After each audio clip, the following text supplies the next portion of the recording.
talking about Ohm's law today. Ohm's law states that the voltage in a circuit is related to the current flow and the resistance to the current flow. So the unit of volts is in joules per coulomb, which is basically a measure of how much energy the electrons have. Current is a measure of how much charge flows per second within the circuit. And the resistance, if you look at it, if you were to rearrange the equation to find the units of resistance as they're portrayed here, you would get units of joules per second, which is a measurement of power. But it's, strictly speaking, resistance is not a measurement of power, it's a measurement of loss of power, how much power is used by the circuit. So although it appears to have units of watts, it's not really units of watts, it's units of how much wattage is used as the electrons flow through the circuit. Anyway, a resistance of 18 ohms is connected across the circuit with a 6-volt battery. What is the current flow? Ohm's law is V is equal to IR, and you should at this point in grade 9 know how to rearrange your equation to solve for the variable that they're asking for.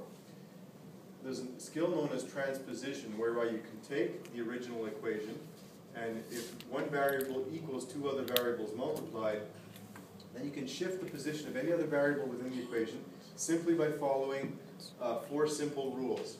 If it's an addition on one side of the equal sign, it becomes a subtraction on the other side equal sign, and vice versa.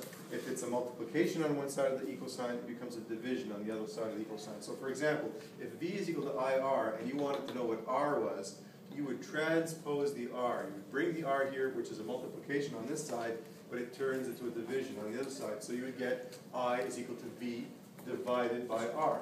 If on the other hand you want to find out what R was, you would transpose the I, and you bring it from a multiplication, you turn it into a division on this side. So V divided by I equals R.